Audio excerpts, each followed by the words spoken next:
everyone, and welcome to Talk Hotel. And Rinku, before we start, I want to ask you a simple question. 2021 is coming to an end. So, what's keeping you busy? Well, it's almost time. I'm actually not busy. I'm busy doing nothing.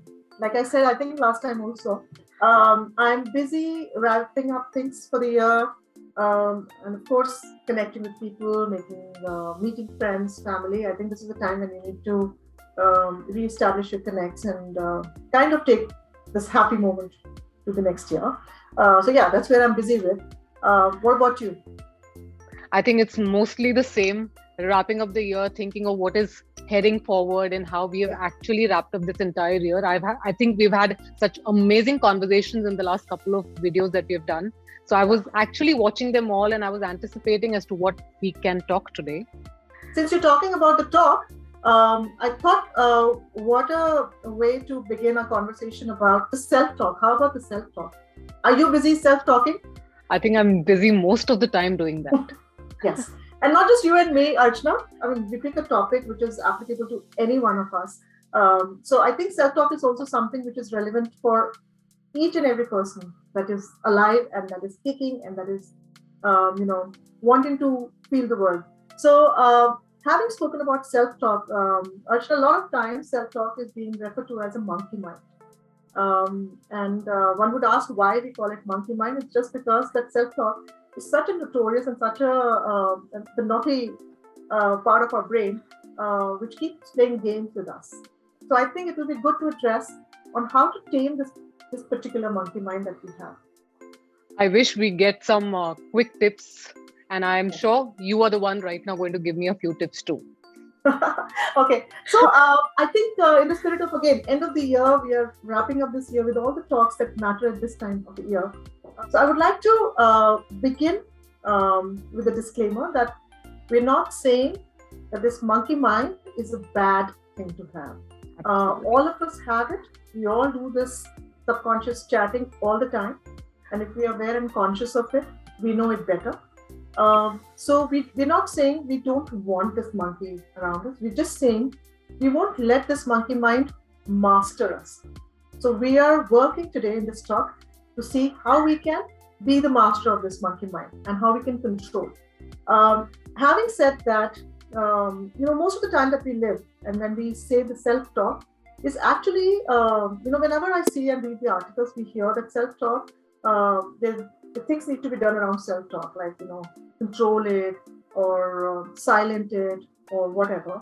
But I don't agree with it. I think self-talk is not the origin. It's the outcome of certain things. Yeah. And it's a result of our behaviors and our thoughts. So I think what happens is that we fall in this trap and this vicious cycle of our behaviors and thoughts, which leads us to this self-talk, which could be not good for our progressive mind. Do you agree? Absolutely agree. And I think it's a mind game. And apparently, if we learn to control our mind in the direction, I'm not saying again, like how you said, there's no negative and positive towards self-talk. It is about how you kind of go ahead talking to yourself. And as rightly, even in many videos, both of us have kind of emphasized very often that, it is very important to say things to yourself which are nice, to be kind. Apparently, it does not mean that you can't be a critique for yourself, but apparently know when to stop. Absolutely. And you know what? The other thing is that how do you know that you are mastering the mind or your monkey mind is mastering you? We all can say that a master is somebody who passes instructions. Yes. So one easy way to know if you need to tame your monkey mind is when you know that the self-talk that is happening is very instructional in you. Forget the positive and the negative part. If it says, oh, keep sleeping, keep lazing around, it's exciting, keep watching the television, not just, So this is all positive. It's telling you to relax, it's telling you to peace down, but it's instructional. So for example, it says, don't do this for some more time. If it's saying, just let it be. So if it is instructional, then we know that this is a time when we need to stop and need to tame our monkey mind. So having said that, let's quickly get to the tip of how we can tame this monkey mind. There are two things we need to keep in mind. Now, I have not seen this happening, this too much around in the research. So something very unique that we're telling and sharing here. This is our personal perspective, Archana. So focus and energy. I think these are the two drivers for us. What's safe? Absolutely. And I think we talk about it, the focus has to be right, the energies have to be right, but how do we do that? Definitely. This is the two aspects. So if I ask you if these are the two driving forces for us to accomplish anything and for us to be in that progressive mindset. So let me ask you this question, Archana. If our focus is low, and our energy is very high, that's it. So my focus is really at the lowest point, but my energy is very high. What would it mean for you? What state do you feel you would be in? Again, I think I would be very disengaged with the entire concept of doing anything. Yes. Yeah. Why? Because, of course, my, I'm very energetic and I am wanting to do things, but I have no clue what to do. Exactly. Right?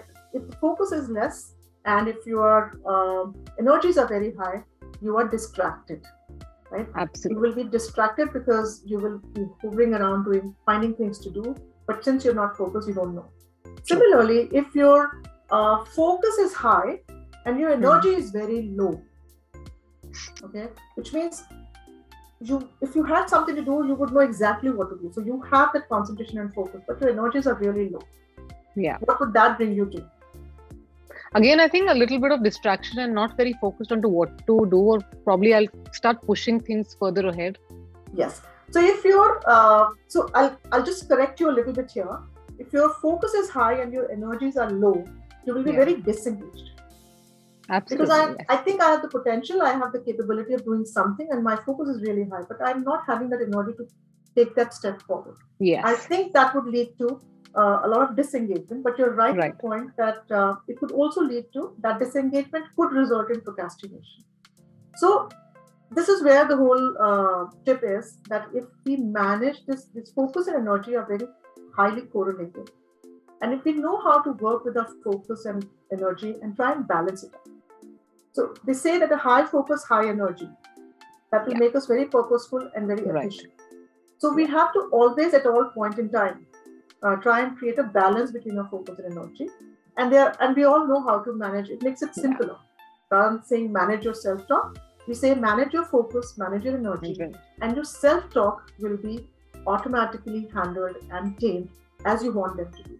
So for focus, we know meditation, having a hobby, whatever brings in, whatever techniques you want to bring in. And for energy, if exercises give you that energy, if talking to people gives you that energy, work on it.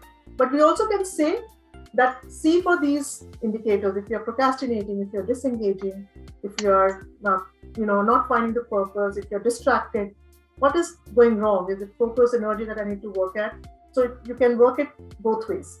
And I think if we work in this direction and we work through it well, with full awareness, there's no reason why our self-talk will not lead us to a right direction.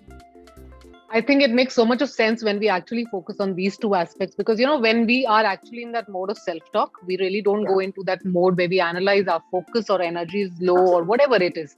However, now when we know that, I think it becomes much more easier for everyone to understand what are the two aspects they need to understand while they are actually kind of putting themselves into that frame of self-talk, which could be positive or negative. So yes, everyone, I think focus on your energies, focus on your focus, and I think that makes it much more easier.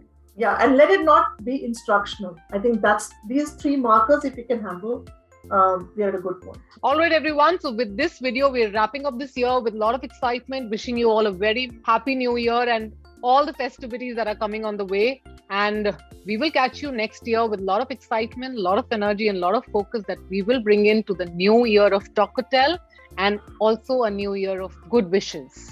Yes, we're taking 2 weeks break. So now I think, Ashna, we are going to present a new talk in first week of January, is what we are seeing, 2022. Yes. All right. With that note, we'll see you next year with yet another topic that matters. Till then, bye-bye.